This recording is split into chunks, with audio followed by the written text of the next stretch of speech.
Magandang araw po sa inyong lahat. Sana kayo po ay nasa mabuting kalagayan. Bago tayo dumako sa message ngayong umaga, ay gusto ko munang batiin ang ilang mga birthday celebrants sa linggo na ito. Binabati ko si Bishop Felix Santua sa Muñoz, Nueva Ecija, si Sarah Jane Fontanilla, isa sa mga guro namin dito sa Hope for Kids Daycare Center, si Pastora Loida Dandasan, asawa po siya ni Bishop Eli Dandasan, na sa kasalukuyan sila po ay nasa Portland, Oregon, USA. Si Joan Lorico sa Santa Rosa, Laguna, si Christy Sacramento sa Vancouver, Canada. Last but not the least ay si Angie Simon, Vice President International Development at Hope for Kids International.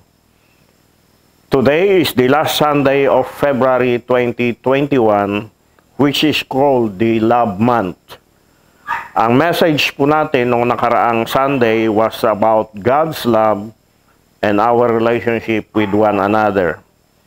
Meron lamang po akong dalawang salita na gusto ko pong i-re-emphasize sa umagang ito before we go to our topic. Unang-una po yung born of God and born again. Sa Bible, iisa lamang po ang kahulugan nito. Pero gusto ko pong sabihin sa inyo na ang born again is not a religion. It is not a religious sect. It is a relationship with God through Jesus Christ.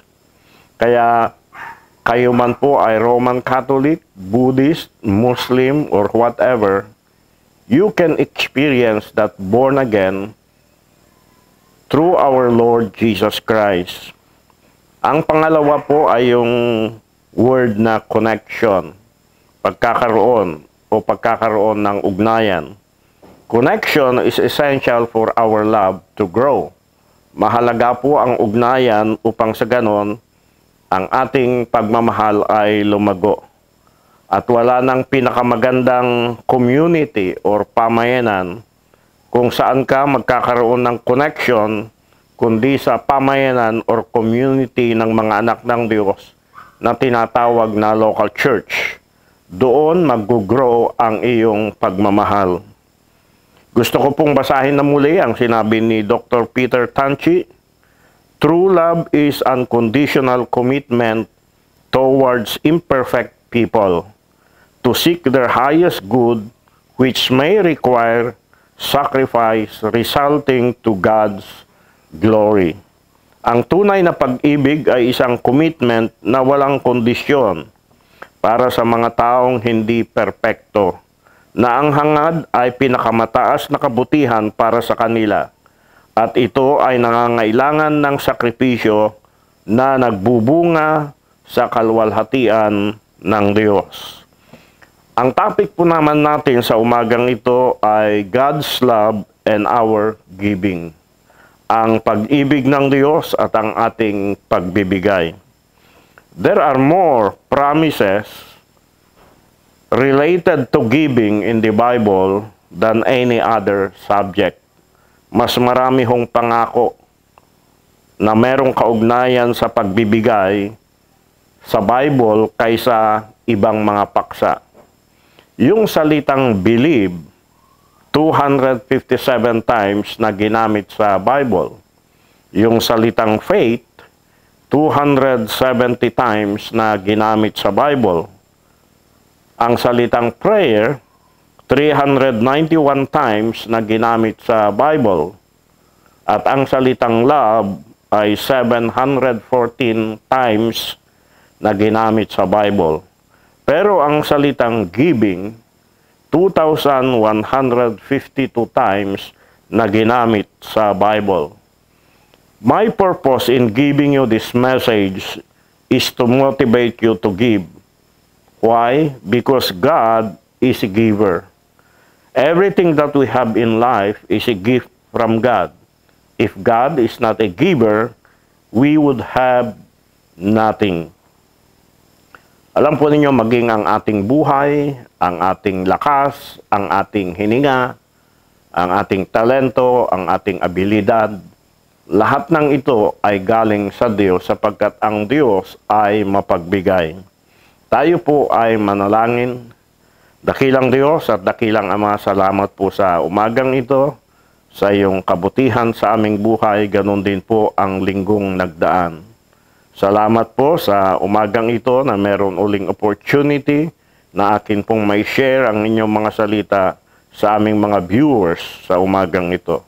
Pagpalain po ninyo ang message ngayong umaga na makapagbigay ng encouragement at kaalaman sa kanila. Sa pangalan na Jesus, ito ang aking dalangin. Amen and Amen. Sa atin pong paksa na God's love and our giving, ay meron pong 3 blessings of giving. 3 pagpapala sa ating pagbibigay. Number 1, giving reveals our heart. Pangalawa, giving recognizes God's ownership. At ang pangatlo, giving recognizes God's blessing. Sa umagang ito, ang atin lamang pong tatalakayin ay ang number 1. Yung natitira na 2 ay tatalakayin po natin sa susunod na Sunday. So ang number 1, giving reveals our heart. Ang pagbibigay ay nagpapakita ng ating puso. Meaning, yung motibo ng ating puso. The reason for doing something. Yung pong dahilan kung bakit ginagawa mo ang isang bagay, yun po ang tinatawag na motibo. Dito po sa Matthew chapter 6, verse 1 to 4, meron pong sinabi si Jesus Christ po dito. Sa verse 1, ang sabi niya, beware of practicing your righteousness before other people in order to be seen by them. For then you will have no reward from your Father who is in heaven. Mag-ingat kayo na huwag ninyong gawin ang inyong kabanalan sa harap ng mga tao upang makita nila. Sapagkat kung gayon, wala kayong gantimpala mula sa inyong Ama na nasa langit.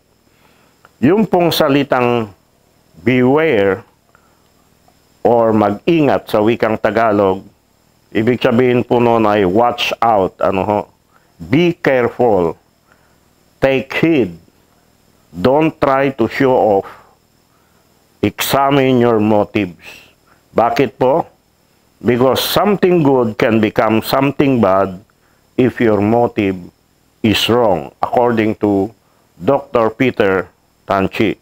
So, if you practice your righteousness like giving, praying, fasting, worship to impress people, it can become bad. Kung ginagawa po natin yung mga bagay na sinabi ko, katulad ng pagbibigay, pananalangin, pag-aayuno at pagsamba, upang mapahanga ang mga tao, ito po ay nagiging masama. Ngunit, ang isang bagay na napansin ko dito sa verse na ito na ating binasa is that God is our Father and He sees everything. Ang Diyos ay ating Ama at nakikita niya ang lahat ng bagay. And our Father in heaven wants to reward His people. Our Heavenly Father is also a good motivator. Marunong siyang magbigay ng insentibo. So what we need today is the proper motivation in giving, because giving is blessing. Tingnan po natin ang kahalagahan ng proper motivation. Ang gagawin po nating halimbawa ay yung mga basketball player. Sila man ay mga nasa NBA or PBA. Ito po yung mga magagaling na mga manlalaro sa larangan ng basketball. Pero hindi po sapat na magkaroon ka lamang ng talento at magkaroon ka ng kahusayan sa paglalaro. kinakailangan mo rin ang proper motivation, ano? At ang halimbawa po natin dito ay ang Ginebra San Miguel na team sa PBA, ano ho. Ang nagmumotivate sa kanila upang manalo ay ang crowd. Sabi nga nila, yung pang-anim na player pag naglalaro, ang Ginebra San Miguel ay ang crowd, ano ho. Kasi kahit na natatambakan na ho sila, pero pag nag-ingay yung crowd ay namumotivate sila at nagkakaroon sila ng bagong sigla upang sa ganon ay maglaro. Kaya ho nauso yung salitang never say die, ano. Ang Gilas Pilipinas naman ay merong slogan nung panahon ni Coach Chot Reyes. At ang slogan na yon ay puso, ano ho. Dahil sa slogan na puso na nagmumotivate sa kanila, natalo natin for the first time ang South Korea. Nakilala rin tayo sa Olympic Games at muntik na tayong mag-champion sa Asian Games, ano ho. Yung ibang team naman, ang pang-motivate nila sa kanilang mga players ay monetary reward. Sa Olympic Games, ang motivation ng mga athletes ay medal at saka yung honor, karangalan. Bonus na lang yung pera, ano po. Now, what is our proper motivation in giving? Okay? Ano naman po ang tamang motibasyon natin sa ating pagbibigay?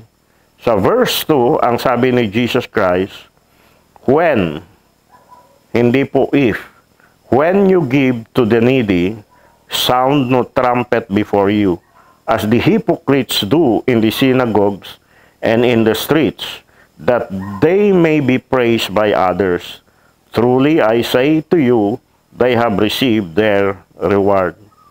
Kaya pag nagbibigay kayo ng tulong, huwag kang magpapatunog ng trumpeta sa harapan mo, gaya ng ginagawa ng mga mapagpakunwari sa mga sinaguga at sa mga lansangan, upang papurihan sila ng mga tao. Katotohanang sinasabi ko sa inyo, tinanggap na nila ang kanilang gantimpala. It is our privilege po to help the poor. It is our responsibility as children of God to help the needy. Ano po? But Jesus Christ gives us a warning. At yun nga po ang sabi niya, sound no trumpet before you as the hypocrites do in the synagogues and in the streets, that they may be praised by others. Truly I say to you, they have received their rewards. Ang sinasabi po ni God dito, beware of generosity to impress people. Mag-ingat kayo sa inyong pagiging mapagbigay para lamang mapahanga ang mga tao. Do not be motivated by the praise of men. You must do it for God. Now, gusto ko lamang pong ipaliwanag ang ginagawa namin sa Hope for Kids International. Ako po ay nagpapasalamat sa Diyos sa pagbibigay niyo sa amin ng opportunity na makatulong sa mga tao sa panahon na ito ng pandemya sa pamagitan po ng Hope for Kids International. Sinimulan po namin ginawa ito mula pa noong July 2020. At sa buwan na ito ng February, sa araw na ito ng linggo, ay mamimigay kami ulit ngayong hapon ng kaunting groceries at bigas. Now, itong ginagawa namin ay hindi namin itinatago. Ano po? Naririnig ninyo na sinasabi ko at nakikita ninyo ang mga pictures sa online video. Pero ang dahilan na ginagawa ko ito ay dahil sa dalawang bagay. Number one, maging challenge sa inyo na mga viewers. Pangalawa, makita ng ating mga sponsors or donors ang ginagawa natin. Sabi nga nila, a picture is worth 1,000 words. Meaning, multiple ideas can be conveyed by a single still image. Yung pong maraming mga kaisipan ay may papahayag o may papakita sa pamamagitan lamang po ng isang larawan. Mapapansin po ninyo na pag sinasabi ko po yung aming ginagawa ay wala akong binabanggit na pangalan ng tao. Ang binabanggit ko po ay Hope for Kids International. At hindi rin po ako inuutusan ng Hope for Kids International na gawin ko ito. Initiative ko po ito. And my motive is to encourage others and to inform our sponsors. And I believe that in doing this, ay lalo silang mamomotivate na magbigay. Hindi po masama ang magbigay at ipaalam. Ang sinasabi ni Matthew dito sa chapter 6 ay ang motive, ang kalagayan ng ating puso sa ating pagbibigay. Kasi po, ang giving ay blessing. Kaya nga sabi niya sa verse 3, "But when you give to the poor and do acts of kindness, do not let your left hand know what your right hand is doing." Now, hindi po natin dapat na tanggapin ito literally, na yung isang kamay, hindi niya alam yung ginagawa ng isang kamay. The Bible, what the Bible was saying was, do not do it to impress people. Kasi hindi po tayo politicians, Alam po ninyo na yung mga politiko, nilalagay nila yung kanilang mga pangalan sa mga proyekto na pinapagawa nila na hindi naman nila sariling pera ang ginamit nila sa pagpapagawa, kundi pera ng gobyerno. Bagamat hindi lahat po ng politiko ay ganon, ang isa po sa kanila ay si Mayor Vico Soto ng Pasig City. Si Mayor Vico Soto po ay Masters in Public Management graduate sa Ateneo de Manila. Pagka-graduate po niya, siya ay tumakbo bilang councilor ng Pasig City at siya po ay nanalo at naging number 1. Pagkatapos noon ng kanyang termino bilang councilor, siya ay tumakbong mayor ng Pasig City. Kahit na 1 term pa lamang siya na councilor. Against all odds, sabi nga nila, he slayed a dynasty that had ruled the city for almost 20 years. Natalo po niya yung tao na namuno sa Pasig City sa loob ng 30 taon. At kamakailan lamang po, the US government had just chosen him as one of its 12 anti-corruption champions all over the world. Ang ibang mga kasamahan ni Mayor Vico Soto na anti-corruption champions ay sila Arjan Divorani of Albania, si Diana Salazar of Ecuador, si Sofia Pretrick of the Federal States of Micronesia, si Juan Francisco Sandoval Alfaro of Guatemala, si Ibrahim Khalil Guy of Guinea, si Anjali Bardua ng India, si Duha A. Mohammed ng Iraq, si Bolot Temirov of the Kyrgyz Republic, si Mustafa Abdullah Sanalya of Libya, si Francis Ben Kaifala of Sierra Leone, at si Ruslan Ryaboshapka ng Ukraine. Ang sabi ng naging professor ni Mayor Vic Soto sa Ateneo na si Danton Remoto, siya po ay Communication Officer at the United Nations Development Program. Ang sinabi po niya sa kanyang article na ang title ay Vico Soto from the Ateneo Classroom to the World. At ang sabi ni Danton Remoto, We need well-trained leaders whose decisions are based on data and evidence and whose heart is in the right place. Ang puso daw po niya ay nasa tamang lugar. Now, God loves a cheerful giver whose heart is right with God, and one of them is Barnabas in Acts chapter 4, verse 36 to 37. Ang sabi po dito, Joseph, whom the apostles nicknamed Barnabas, that is, one who encourages, was Levite from Cyprus. He owned a field, sold it, brought the money, and placed it in the care and authority of the apostles. Ipinagbili niya ang kanyang bukid at ipinagkatiwala sa mga apostol ang pinagbilhan. Yun pong ginawa ni Barnabas ay in-record po dito po sa Bible. Pero hindi ginawa yon ni Barnabas for show. Hindi po niya ginawa upang sa ganon ay mapahanga ang mga tao. Ginawa niya yon para sa Diyos.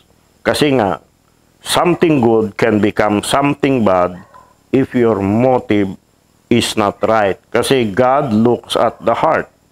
So, sa verse 4 ng Matthew chapter 6, ang sabi ni Jesus, so that your charitable acts will be done in secret, and your Father who sees in secret will reward you.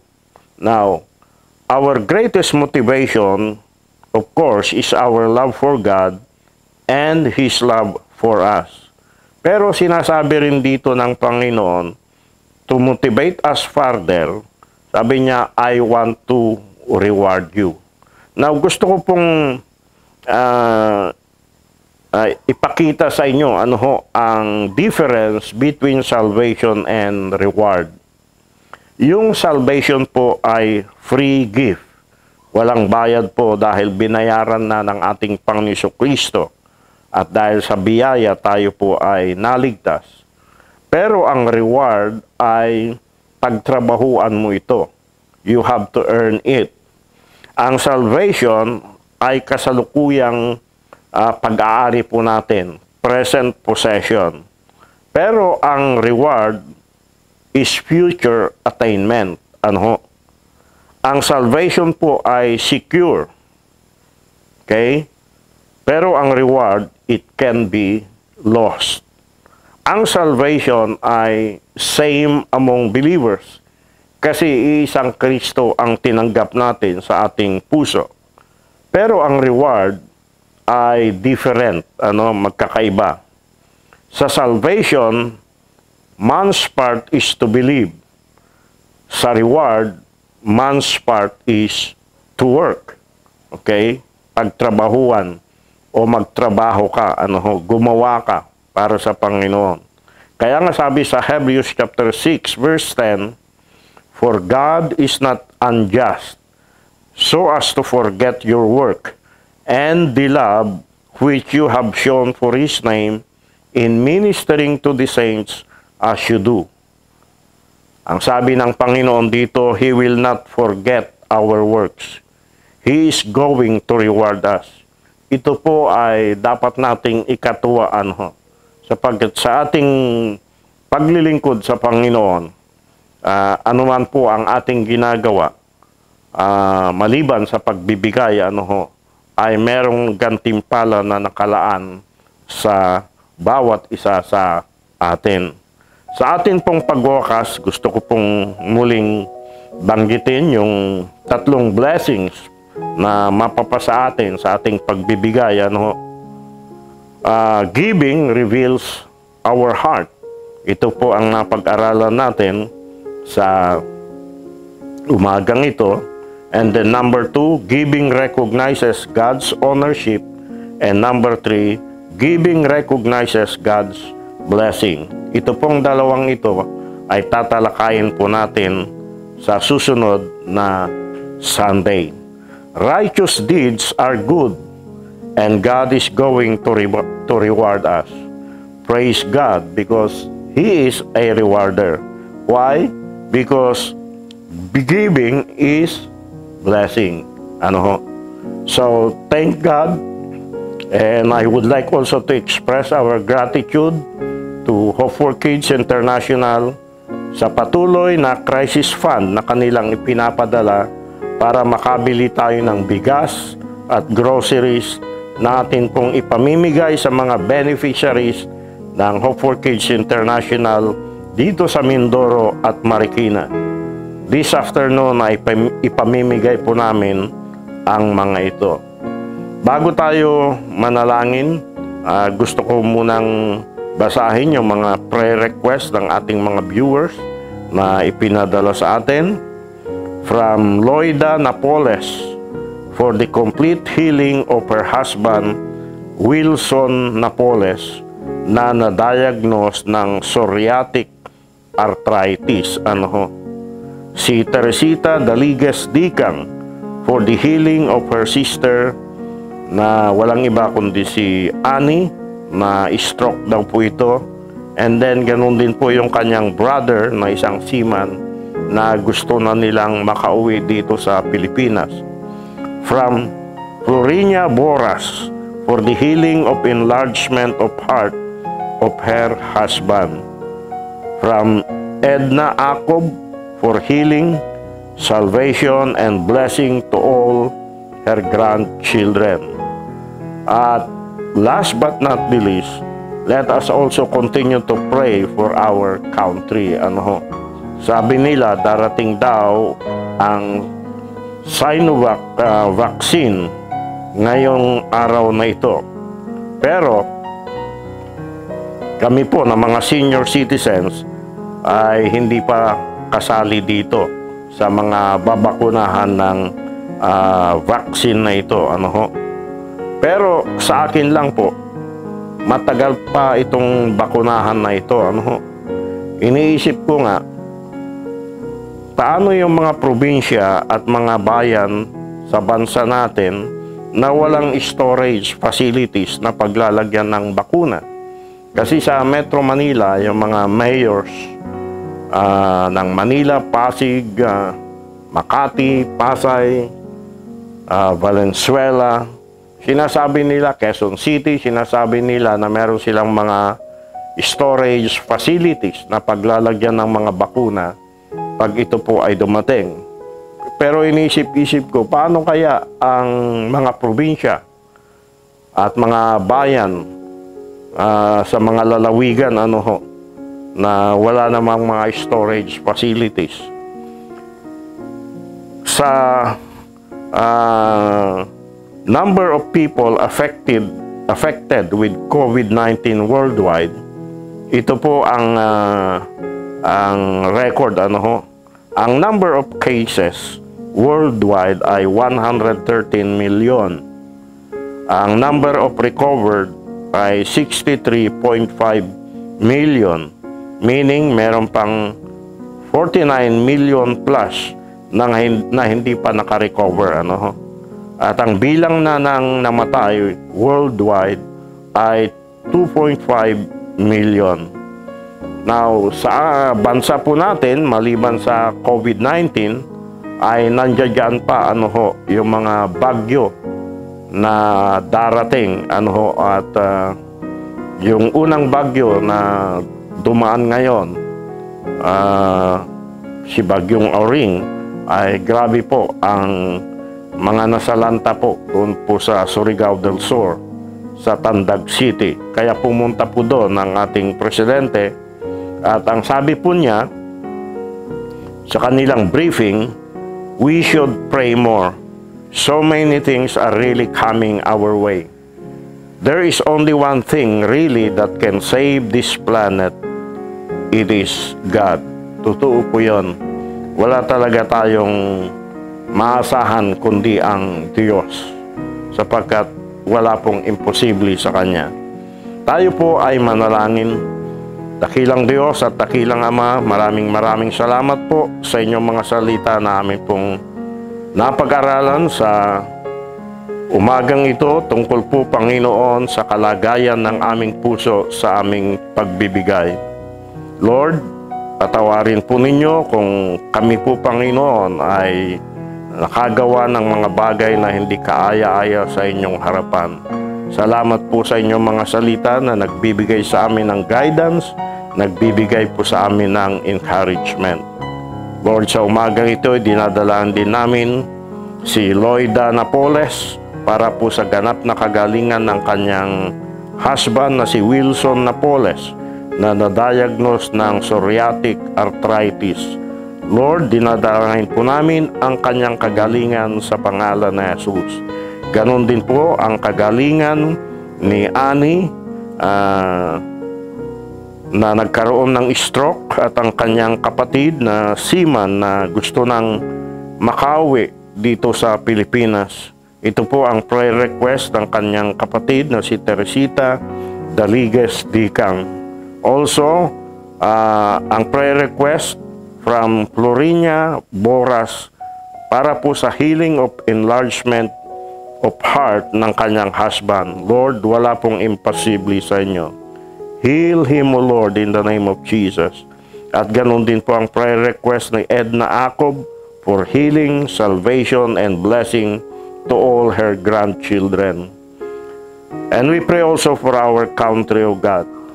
We pray for our president, for all the cabinet members, the senators, the congressmen, the governors, the mayors, the barangay chairman, O Lord, in all the Filipino people.